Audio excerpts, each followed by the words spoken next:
Uh, how does that happen? Well, hello, welcome. Welcome to another ZEAL session. Really appreciate you all tuning in today. It's going to be a great conversation. I have a dear friend and also someone who I greatly respect, especially on this topic, someone who's been deep into AR, XR, VR since it really began. And so he's been following, not just following the pulse of it. He also he had a stream for a long time. He's created a lot of projects. He's educated. He's given talks on the topic. He writes frequently on his LinkedIn account on this topic. And so I'm very excited to bring in our guest today.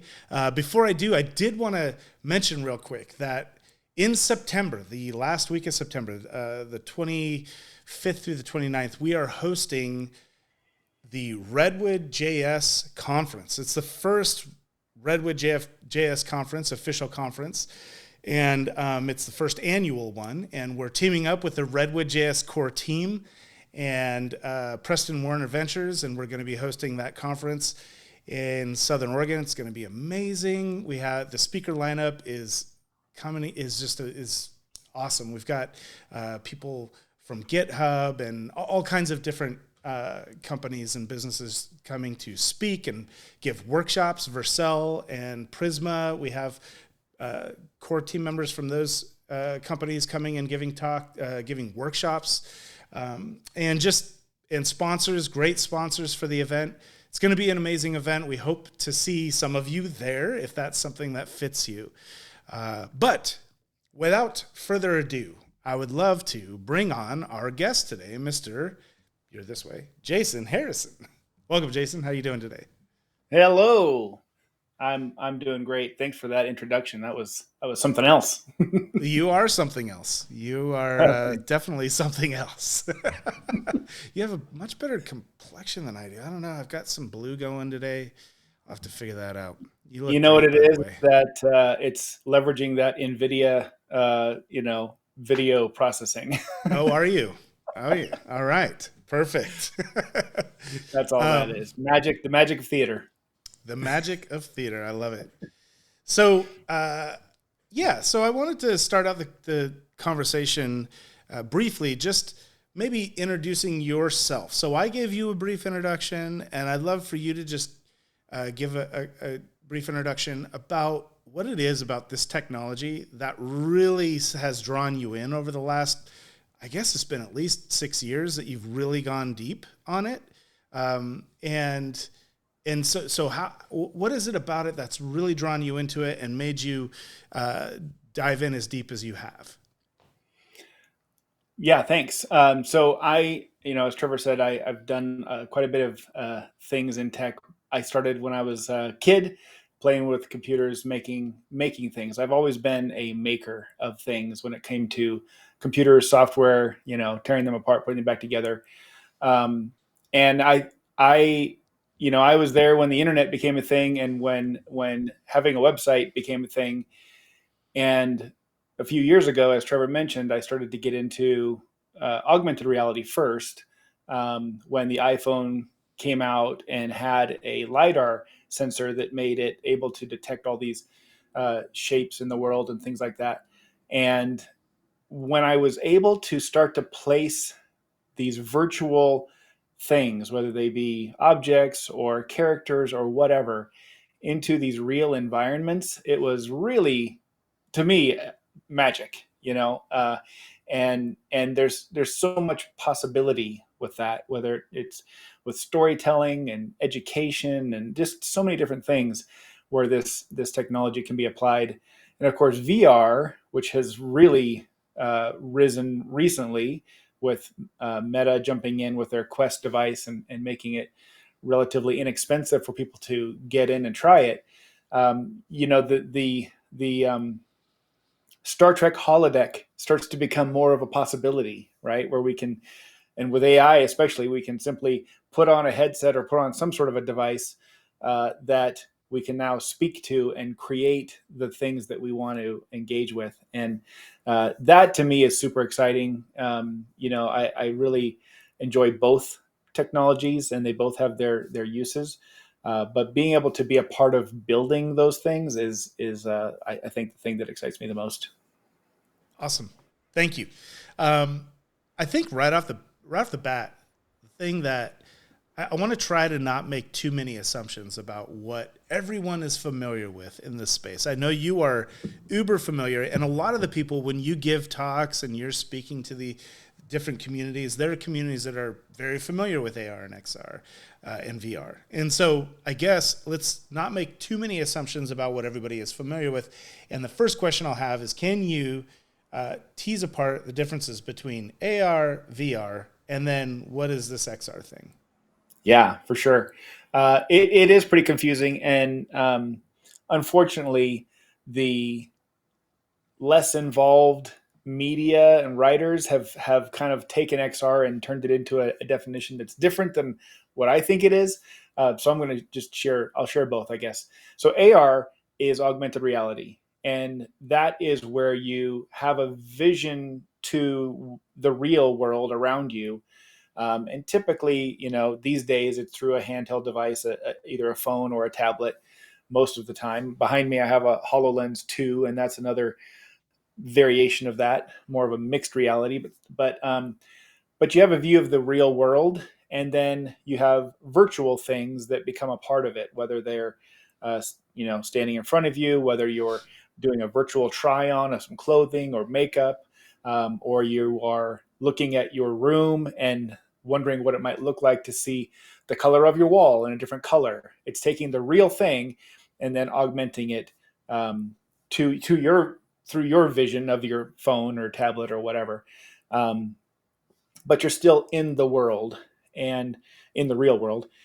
VR is virtual reality, where you're completely immersed, usually with a headset that is often blocking most of the light coming from outside of the headset, and everything that you see is virtual typically. Um, Mixed reality is when you kind of have that approach where you have a headset like a MetaQuest 2 or MetaQuest Pro, and you are still completely blocking out the light, but you're using its cameras, the device's cameras, to bring in the outside world and then laying virtual things over those. XR is originally the X was intended to be kind of a variable to hold the A and the V and the M and the whatever else we come along with. So X was just a variable, and it could be anything. But for the most part, people have mostly adopted the extended reality moniker for XR. I don't personally subscribe to that one, but that's the version that's caught on because it's the one that gets written the most. But that's the breakdown. So so essentially AR, XR, MR, these are all essentially the same thing.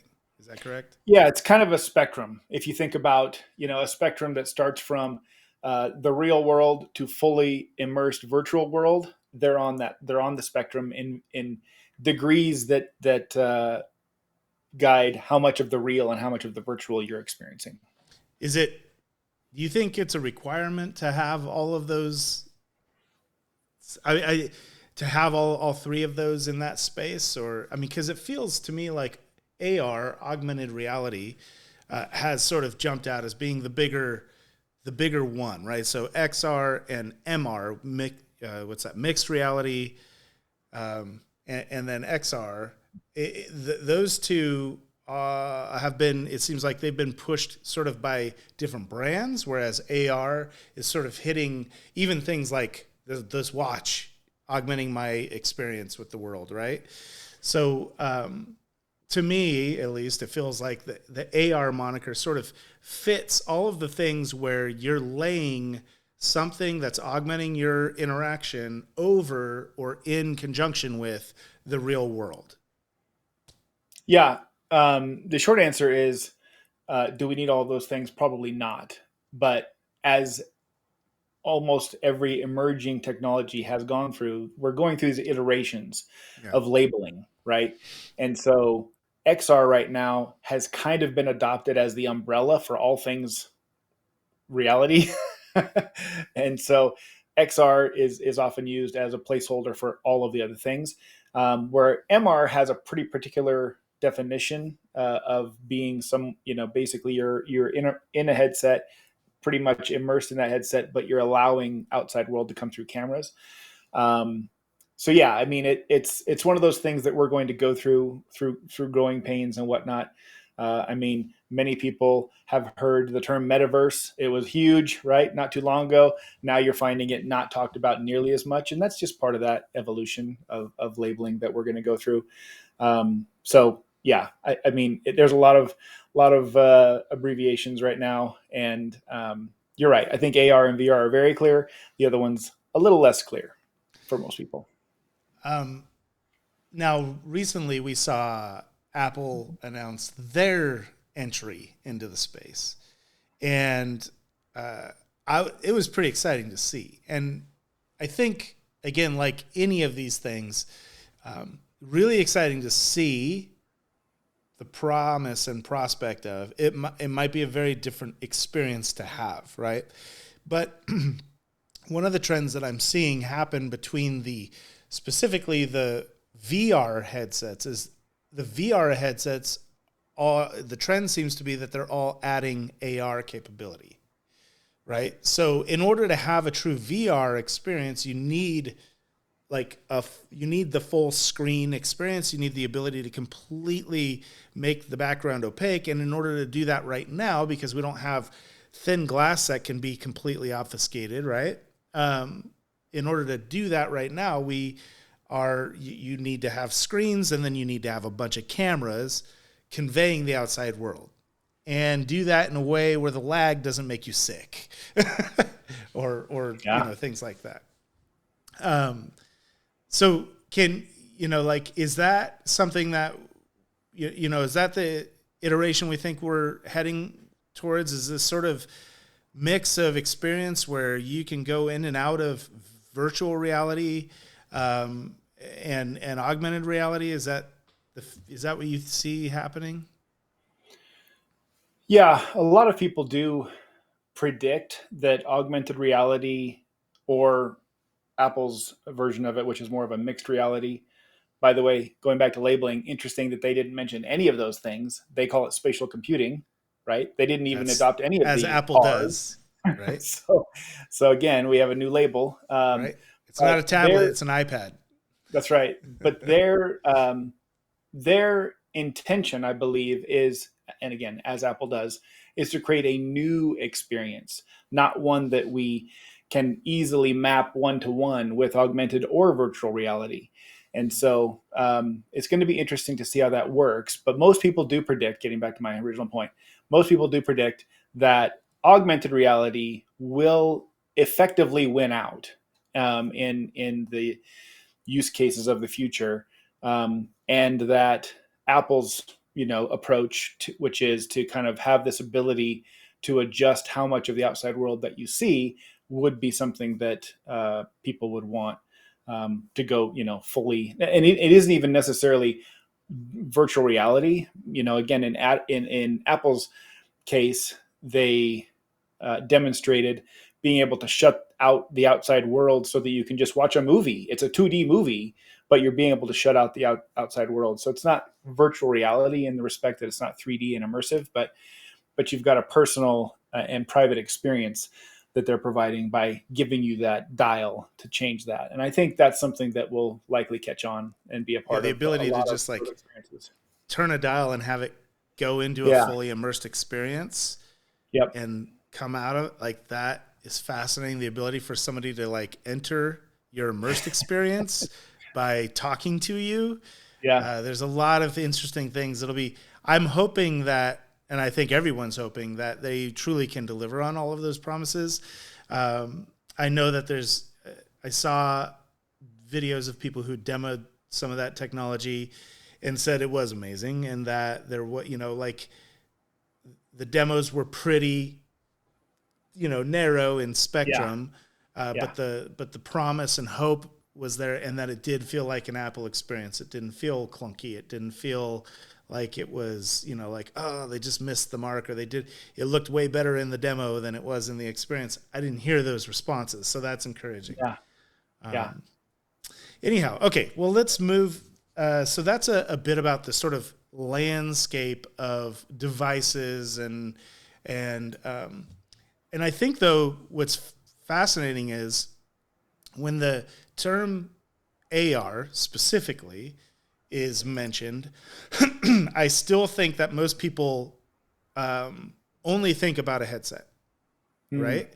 And I think the thing to me that is so amazing about the spectrum of AR is it can include every. I mean, I've got 3 devices right here, right? I've got the Aura Ring, I've got my Apple Watch, I've got my phone here. These are all potential. Oh, and I've got my AirPods, right?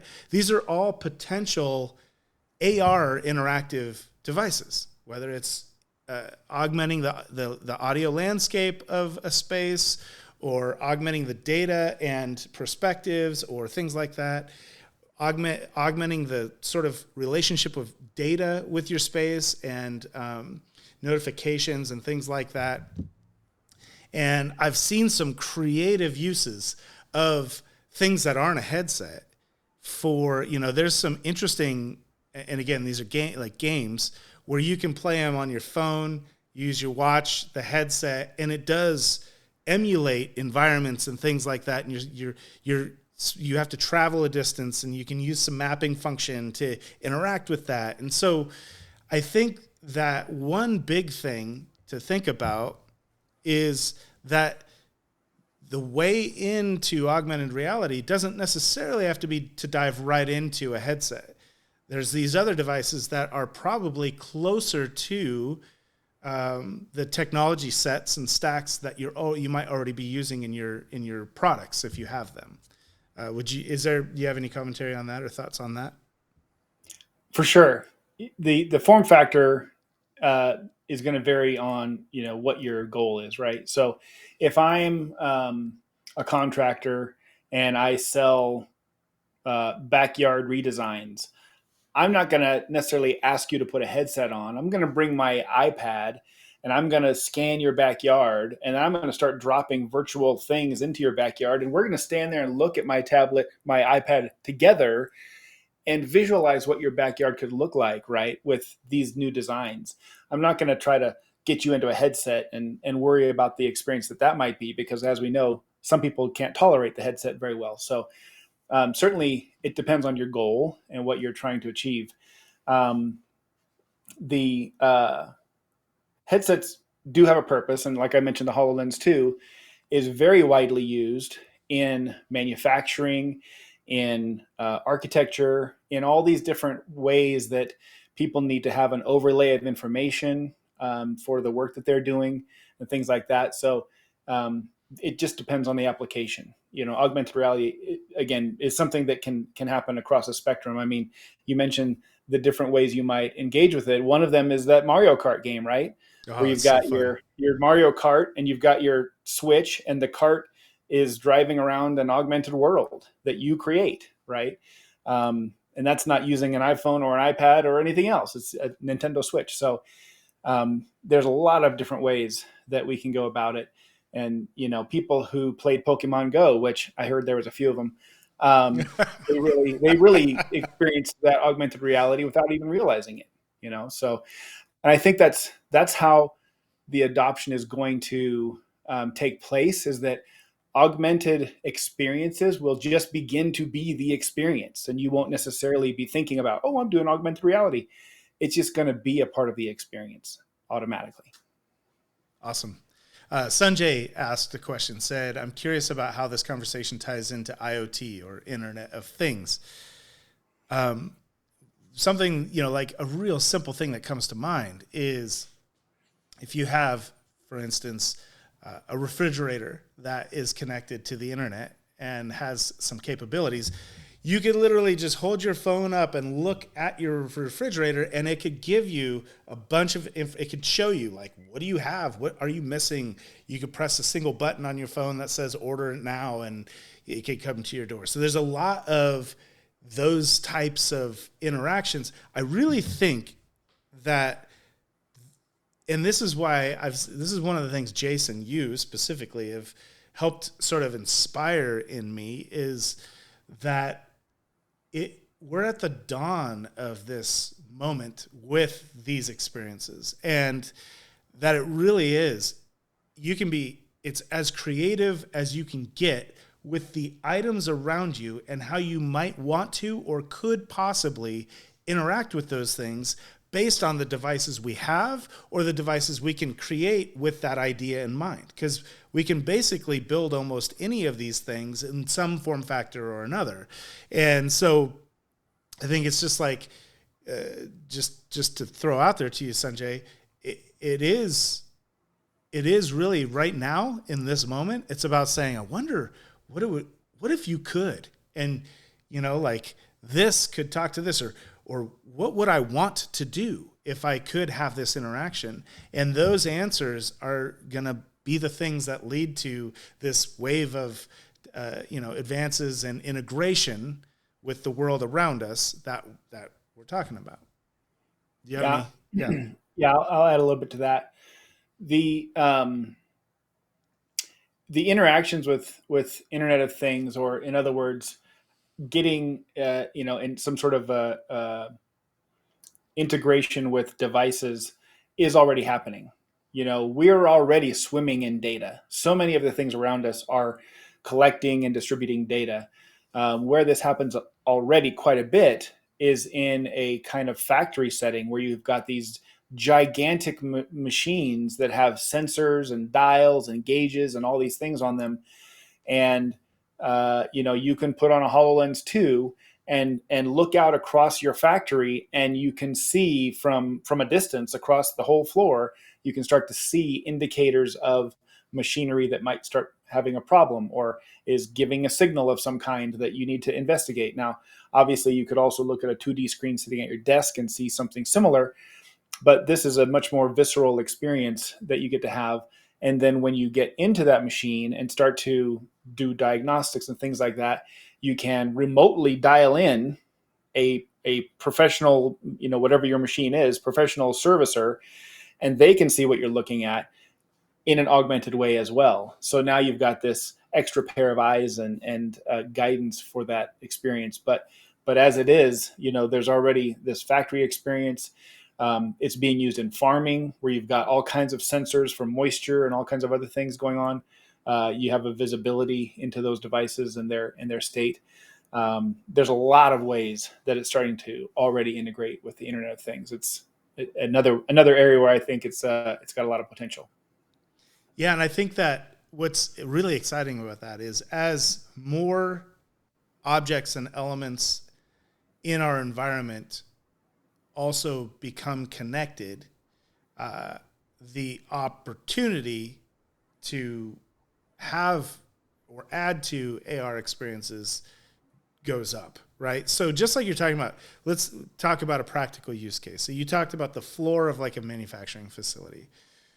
So if you had an AR headset and you looked out at the floor, you would just see the floor. Now, each of those machines that are on the floor, they are all doing their job. And over time, what has happened is this machine isn't just doing its job; it's also saving data about the job it's doing. So how efficient is it? How quick is it moving? How sharp are the blades? All those things. It's keeping track of that data internally. Literally, all you have to do is create the opportunity for that device to send that data externally, right? And as soon as you create that opportunity, now we have access to that data without having to go to that machine. So like Jason was talking about, a lot of the work that we do for some of our clients is work like that, at that level, where there's data now has the ability to come off of a machine, and we're helping them take that data and put it into some kind of 2D dashboard or interface that allows them to take action and, work externally from having to go onto the floor and check a machine directly. Um, as Jason just mentioned a minute ago, the immersive experience of being able to put a headset on and go out onto the floor and assess the situation. This is a question that I've had, which I think I don't know what percentage of the people watching have a headset, but I know this is an experience I generally hear, which is you get the headset. It's incredible. It is an incredible thing to experience. Those who don't get sick from it, which has gotten much, much better. Technology is so good now. Many more people are able to use it without having issue. But at the same time, there's this drop off of use that happens few weeks in, maybe a month in, where you're using it regularly. It's neat. It's cool. You're trying all the things, but it fails to integrate itself into your life, right? As a technology. And I'm wondering how much of that is form factor, or is it sometimes just easier to use a different device than, like it's neat to be able to interact with it, but do I have to? Can I just look at it on my computer and update the data that way? Like, what are some examples of the tipping point where there is so much more value in being able to use this that it's worth making that step? Do you have some examples that you can point out? Yeah, it's a great question. I think it also mostly applies to what I would call consumer use. Where it's used in businesses, there's a business reason to use it, and they've already proven the ROI on that, and therefore they just do that. But they're probably not living in the headset all day long either. In most cases, I have read about people who are software developers who do that in their headset all day long, and I'd like to try it someday. But I think that for consumers, there's definitely a number of issues. One is that it's not, there's a little bit of work. Like, you can't just put the headset on and begin playing. You got to put the headset on. If you're in a family and you're sharing the headset, you got to log in as you. Then you have to find the application that you want to run and hope it doesn't need an update and all these other things. So there's a lot of friction to just getting into a game or something that you want to be doing on the headset.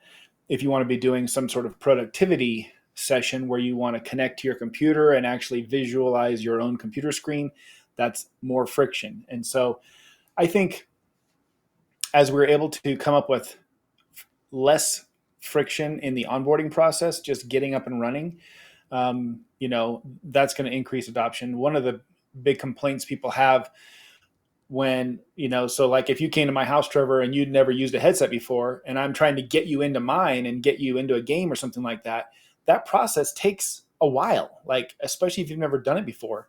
I can't see what you see necessarily. I'm saying, oh, click over here. I think it's over there, whatever it is. Obviously there's ways around that, but you know what I'm saying? That the average person trying to share the experience with another average person has a lot of challenges.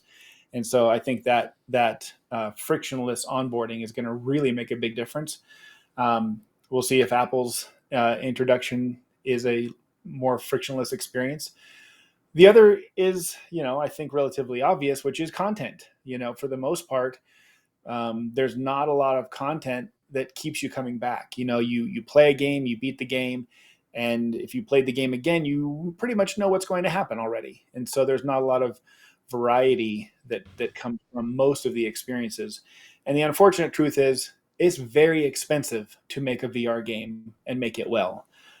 Most companies are not going to invest in that until there's in fact, I think that I just read maybe within the last month a post by one of the leaders at Microsoft in their game studio talking about how they won't make a game for VR until there's a potential for 10 million units to be sold. And that's just not today. That's not a thing. And so, there's kind of this chicken and egg situation going on. Companies saying we can't do it until there's this many units, and the manufacturers of the units saying we can't sell more until there's better content. And so, we're kind of at this interesting point where that's a bit of a struggle. There's a lot of great indie developers doing a lot of great work, which you can find on SideQuest. And a lot of those games are free, but still it's an experience that you do, and then you're kind of done, and then you kind of have to find other experiences. I will say this. part of what might happen, at least on the consumer end, is that it just has to be a generational change. We just have to wait for the younger kids who are like way into it right now to get older and still be into it. And for the people who are older right now who are just not that much into it to effectively not be involved anymore. So, that might be what it takes for it to really go big. But the audience has definitely grown from the consumer side, but businesses have a lot of ROI already realized from both AR and VR. Awesome. Um, Jennifer's asking, have you made a game before? She knows the answer, but she thinks it's fascinating, so she wants to have you talk about. Yeah, I guess this is a good question, which is if you're a smaller team or a one-person setup, or even just a couple of people, is it even plausible to do something in AR or VR? Plausible would depend entirely on what your goals are. Is it plausible to create a VR game and get rich and retire? It has been done. People tuning in right now or watching this later may have heard of the game Phasmophobia. That was basically a one-man band, and he worked on it for a few years, and it went crazy. And I think he basically is set for life at this point. But that is definitely the rare case. Um, you know, but if your goal is to, let's say, make an AR app that supports a specific kind of business and their specific outcomes, let's say a sales enablement app where you give people an opportunity to demonstrate your product in their space or in the space where that product is intended to be used, easily one person could do that and provide that kind of a service to a company and have them realize value from that. On the consumer side, maybe making an AR game is still very approachable, but the AR game market, for handhelds anyway, for iOS or Android devices, isn't very big. So you'd have to have like a real like gangbuster game for it to make any difference. Um, so I think when you're talking about business experiences, Yeah. training experiences, education experiences, simulations of, what we call digital twins, where you take a real life space and you simulate it for reasons of, whatever they may be. You need to rearrange equipment in your factory. You want to simulate what that might be like. That's approachable by a small team for sure. It's those really high fidelity games where the soundtrack is important, the graphics level is important, and all this other stuff that's just typically not feasible for a small team. So I'm going to throw you a little curveball here. You can throw it right back at me if you'd like, but because I know this is a really difficult topic, but you mentioned ROI, and I guess that's something that is maybe tough to understand or measure. Is if I have some 2D training or emulation or educational thing for my team or for third parties, what what's the ROI on taking that into a virtual space, and how do I understand what the actual value is? So I have my thoughts, but I'll throw it over to you first. Love to hear. Yeah, Since I for sure. I actually like that question because I think it's actually very provable. Um, when you consider, okay, let's just take training, for example. A lot of companies, especially multinational companies, move people around the planet in order to train them, right? And that costs money and that costs time off because they're traveling and all these other things. And so if you have a company where you move people around in order to train them in your processes and procedures, usage of your equipment and things like that, then there's an immediate ROI, or at least the potential for it. And it's very calculable at that point because you know how much it costs to move them around and to put them up in a hotel and to feed them and so forth. That you can now calculate, okay, this is what it costs me on an annual basis to train people in this business. and this is what it might cost me to replace some of that training with a virtual training experience that they won't have to go anywhere for, that they can do right from their office or from their home if that's the kind of workforce they have. And that's a quick calculation, right? Typically. And I think, anywhere that there's money being spent in a business for a thing that is virtualizable, there's the potential for a calculation of ROI on that thing. Where you don't have that statistic or that metric, you don't know how much you're spending on that thing, it becomes a lot harder, right? You got to have that Mm-hmm. metric to start from. Yeah. At this moment, I'd love to invite anybody who's watching to share in the comments any experiences they've had with leveraging VR or AR in a business, in their business. Just share some comments. We can talk about some of those or share some of those. It'd be really great to see what some of you are experiencing in your space, or even just ideas you have as to how it could be leveraged in a business like yours or in an industry like yours. We'd definitely be very curious to see and read about those, and maybe talk with you about those. So I'll invite you all to take a moment and just share your thoughts on what what your interaction's been like, and what you see as being possible, and what you're looking forward to in the space. So how would someone get started in this space? And I guess we're talking to sort of like the professional business side of things, as opposed to the indie like game developer. We're talking about how would somebody, I think there's a progression here. It's how we talked a bit about how to make a decision, or how to argue a case to justify doing it. And then once you decide, yeah, this is a path that I think we'd want to go down, what are the next steps? How do you move forward? Yeah, it's a great question. Obviously, it depends on a lot of different things, but in general, um, you know, analyze your business. Look at the things that right now you are you're taking time to do, in your process. And let me give you an example. Let's say you are a company that, I'll go back to my backyard design example. You're a company that does, backyard hardscapes and landscapes and things like that. If you come out to your client site and you take a bunch of photos and a bunch of notes, and then you go back to your office and you get your architecture software open and you start drawing, and then you have to do a render, and then you like shoot that over to your client, and maybe it's in a 2D picture and they're like, oh yeah, that looks kind of okay, I guess, I don't know. Or maybe you're a little more advanced and you create an actual 3D walkthrough, but it's still a video and they can't control it.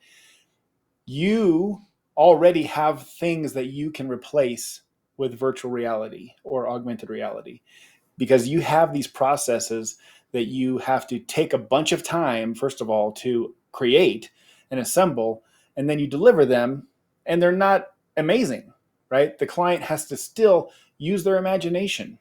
I've seen, again, using the architecture example, I've seen these backyard designs come back, and they're like, they look like they have cartoon colors. Like they're not realistic. They're difficult to imagine what it would really look like. And so anywhere that you're spending a bunch of time to do the thing that you sell, there's probably opportunity to save time in that process. Sales, to me, is a huge one. Anywhere that you have to demonstrate your product, um, you have an opportunity to create an experience that allows a customer, maybe not to demonstrate it fully, but at least to get an idea, to get a taste of it. A good example of this is, I've been talking with a company about, they make treadmills, and the possibility of an AR app that will allow me to visualize one of their treadmills in my space. Like, I want to know, how tall is this thing? How wide is it? Will it fit right here? And if I do fit it right here, is it going to be too tight? These are all opportunities for augmented reality to take the friction out of your sales process. If you extend that now to somebody who has a professional sales organization that's going out and doing business to business sales, then it's even more impactful, because now I can go into a gymnasium, that would, have treadmills and lay out again on my tablet. Here's what a row of 10 of our treadmills would look like on your floor, right? And Mhm. so I'm again removing some of the friction of that sales process because I can show them in real life what that would look like. Um, so I think it comes down to analyzing your business first, identifying kind of the bottlenecks where time really starts getting invested for what feels like not a lot of outcome. Those are usually good places to start. Awesome. That's great. Marta shared an experience with a Quest 3 that she got to try out where there's some students that are creating STEM lesson modules for middle school classrooms, which is awesome. So in the education space, it really is an exceptional tool, as well as, and in businesses, we have lots of education when we're onboarding or training or having to recertify or take tests, pass tests, those types of perform competencies in different spaces. Virtually almost all of those types of things can happen in a VR space or an AR space. And typically with better metrics. There's a lot of science that backs up the learning in an immersive environment compared to the learning of a 2D environment. And so, as Marta's mentioning, like, I would have gone crazy if I could Oh have put a yeah. headset on back in chemistry class and like looked at chemicals in 3 dimensions or experienced any biological function in 3 dimensions or any of that stuff. I would have flipped. So these kids that are getting a chance to be a part of that, and I think more and more we're going to see that becomes the default in not too long. Earlier this week, my family and I were on a trip, and we went to Mount St. Helens, and they have several places you can go and learning centers and things like that to see the volcanic eruption experience and understand the dynamics of it all. I felt like there was just this massive opportunity with having a VR experience. And after I left, I looked it up, and there are some actual VR experiences. And I thought, man, what an amazing thing if they offered that at one of these learning centers. At this point, the technology or the hardware itself is very reasonably priced to be able to have somebody, you're talking about it, and take these videos and share them in an immersive experience. So much more powerful. And like you're saying, the studies show that the learning is at a deeper level and retention's at a different level. But I think that you can all probably relate to why that is. It's very different when you're reading and seeing diagrams of these things than when you're actually able to interact with them. They leave a whole different presence in your, like your memory. You have so many more points of interaction with any of these objects when it's in a VR space than when it's in a 2D space. And in addition to these different points of memory, markers that are left, it's more interesting to see things in that 3D space than it is to see them in a 2D space by a lot. Like the first time I saw like a beating heart in VR, it was such a different experience than seeing video of the same thing, right? Yeah. And Yep. being able to like spin it around, explode it so I can see how what the inside of a chamber looks like when it's pumping, but like right in front of my face, like that application for medical uses. And I mean, it's amazing. They can actually, there are many surgeries that happen rarely, that are rare enough occurrence that the only way to get practice at performing it is in a VR space, right? Mm-hmm. Other than just watching videos and mentally rehearsing it. If you want to actually try to perform it, VR is the only space you really get to practice that. And it's just opens all kinds of opportunities, I think. So again, let's talk about I want to go back to that a little bit, to the getting, so taking steps with your company. I think the idea of, yes, so you validated, you have an idea, you validated maybe that there's a positive ROI on that idea. If you're not the decision maker, it's probably the next step is probably to put together some kind of proposal that talks about what, you know, what is now and what's the vision of what could be if we leverage these types of tools and create this kind of experience. What is the, you know, cost that we're spending now to address this situation? It is a little bit hard to figure out the costs of solving that problem in a VR space. But that's something that maybe you can reach out and we can help you facilitate putting some numbers to that stuff. It's just hard, to be honest, but people who have experience with it could help you do a better job than just guessing. And then you take that, you put that proposal together, and once you've proposed it, if you get a green light to start doing some further investigation, I would, you know, what would they do next? If you look at the landscape of AR, VR options out there, is there ways to demo some of this? Or, you know, like, can I grab a demo of something and show my boss what's possible? Are there things like that in the manufacturing space or beyond? There definitely are some of those things. And the vendors who are involved with some of those kinds of solutions will have, you know, either a demo or a video. Um, it's such a diverse space and such a broad space that, you know, if you're looking at a marketing campaign using AR, that's a completely different approach than if you're looking at some sort of manufacturing floor augmentation, you know. So it's difficult to say exactly where you should start because of the diversity of what's possible. Um, but, you know, and I kind of relate it to back in the what I call the late 1900s when I was first doing websites. You know, how was a person to know who to call to build them a website? It was a tough time because you could get one person say I'll do it for $1,000 and one that would say I would do it for $100,000, and you would have no idea which one made sense. Obviously, which one you could afford would make sense to start with, but we're kind of in that place right now with AR and VR as well. So you know, looking for trusted advisors and their recommendations.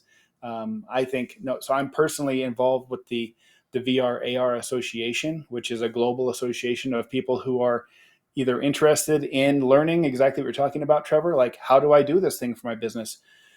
There's a bunch of them and a bunch of people who are doing these things for businesses. And so it's a great place to kind of start to make connections.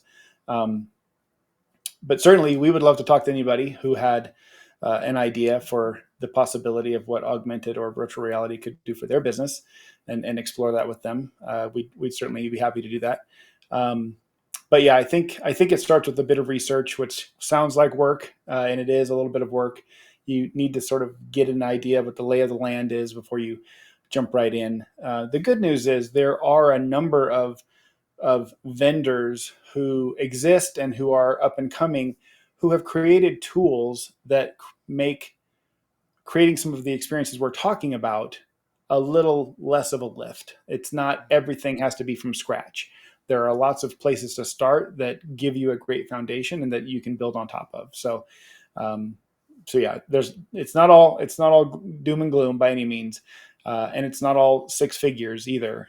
You know, there's lots of ways to get started with off the shelf tools and platforms that you can start to at least experience some of that ROI with the tools that are out there now. Now, I'm also very excited. I've recently been having some big discussions, and we've been doing a lot of deep dives into AI. And the intersection of AI and VR or AR is a pretty wild space, right? Because there is a lot of AI happening in VR already. I mean, if you're, or AR specifically, where you're looking at stuff, it's mapping your space and it's keeping things spatially adjusted, but it understands where the planes are and different things like that. But the ability to then process and lay an environment over the top of your existing environment and create things that never existed before based on, its AI understanding of your landscape and this landscape you're striving to lay over the top of it. Fascinating space.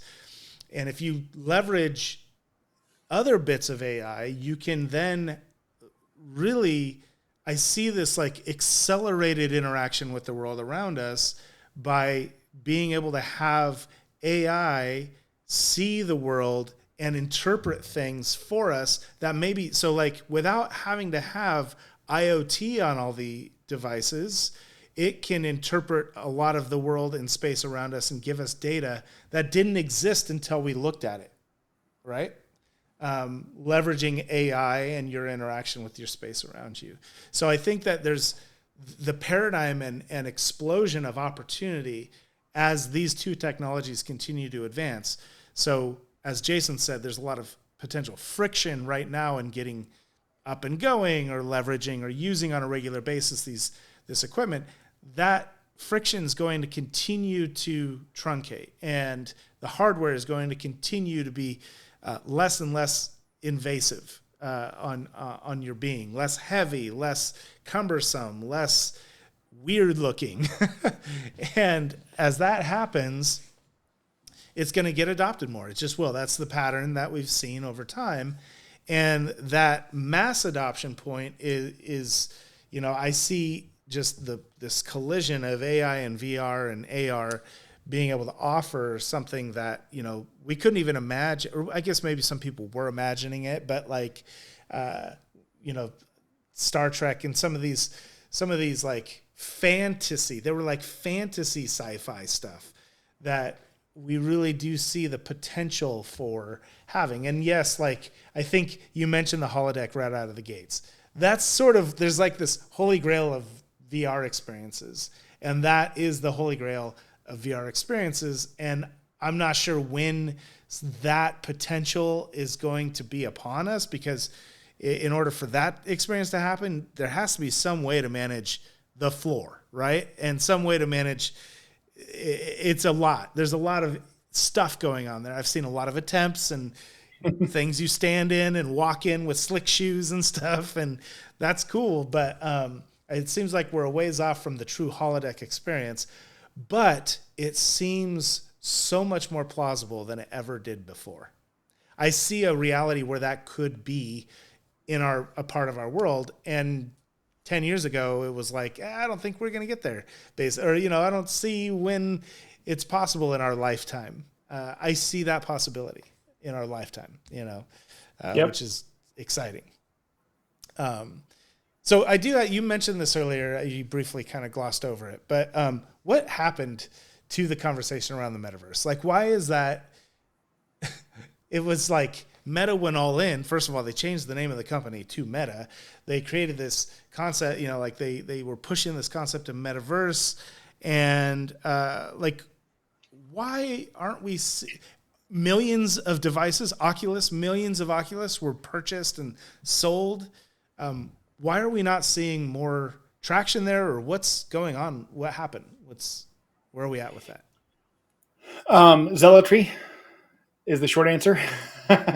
We had a handful of well-funded, loud voices that shouted it from the rooftops, but there was a whole other layer of people who have been doing it for a long time already, who were not about that. The idea of a metaverse, I would say, is essentially dead. The idea of metaverses is not entirely dead, but I would say, the current adopted description of what the metaverse will be is effectively what we have today on the internet, which is a number of locations and destinations and resources and things like that, all connected to each other. And so I think that the future of the metaverse is probably something that's more akin to what we have today, but in a more immersive sense, and with a hopefully an agreed upon standard for transitioning from one place to another that allows for for you to represent your identity the way you want to in each of these spaces, and rather than have just one identity that carries with you throughout these spaces, and changes some other settings about the way you interact in those spaces and things like that. So I think we're hopefully going to end up with the new vision, which is this, idea of metaverse says, where you have a space that is for a particular community with particular ideas and ideals, particular approaches to the way they want to interact with each other, but also a portal from there to other places where other standards exist and other rules exist and things like that. And I think there again, there's a lot of energy that went into this grand scheme of a metaverse idea, the Ready Player One sort of view of the world. And we're probably a long way from that, if that is ever a thing. I don't think that's what most people want today, at least right now, but we might get there. It'll just take a while. Sure. Yeah. And I mean, I think like that Ready Player One space where you're sort of like you load into before you go out and do an adventure or whatever, play a game or whatever it may be. That really could be whatever operating system you're in, right? And then Right. you're loading into an experience that is a shared experience with other people in different operating systems that are you're now in the same experience, right? Yeah. And so that's fascinating to think about. Tyler There's some shared. realities to that. I just want to quickly tack on. There's some realities to that, though, which are today we don't have a way to contain a bunch of virtual people in one space at the same time.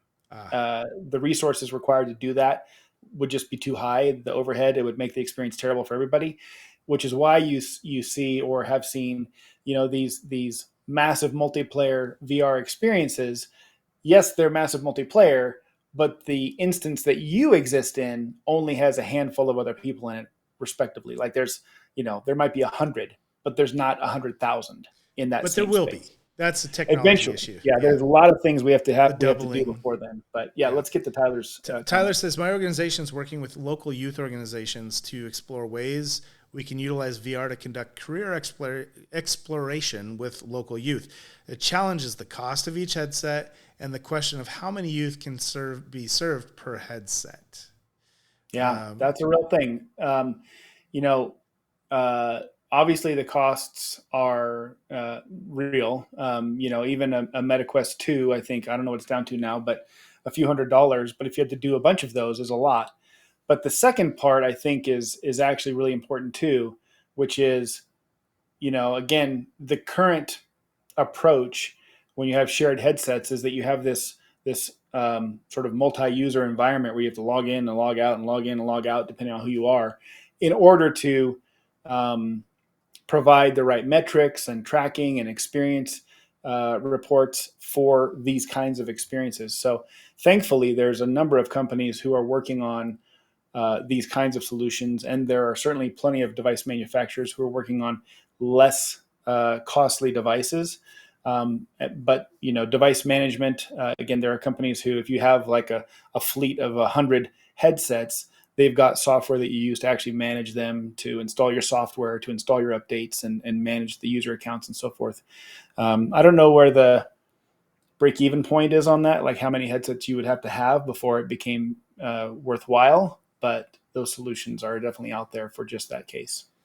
Well, and at the end of the day, I would say that there's a great argument to be made, especially to funding sources, that even at the costs per headset and how many headsets can one, or how many youth can one headset serve, those costs are it's far more scalable than sending all of these youth into an in-person experience in these industries, where sometimes it's like Oregon Department of Wildlife, for instance, you would have to take a trip in a car for several hours to get on site at a location on a river with somebody working, doing the job, right? And the ability to scale that experience at a few $100s per headset per use, like each headset. And again, I don't know uses over time with youth.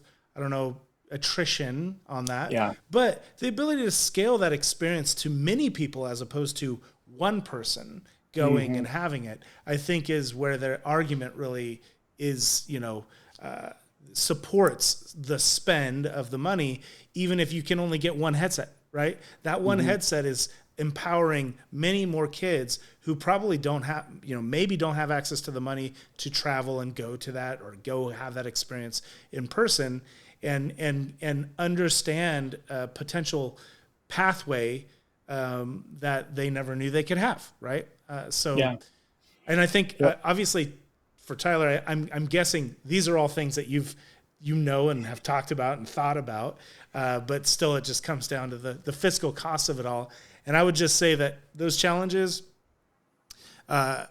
it's that argument. That argument is the winning piece because it's still at the cost less expensive than trying to take that scale of people to actual real world experiences. So just throwing There's that out yeah, there. there's another great point too, especially if you're doing career exploration, is that there's obvious safety issues if you really wanted to take a youth into an environment where safety is an issue, where there's potential hazards.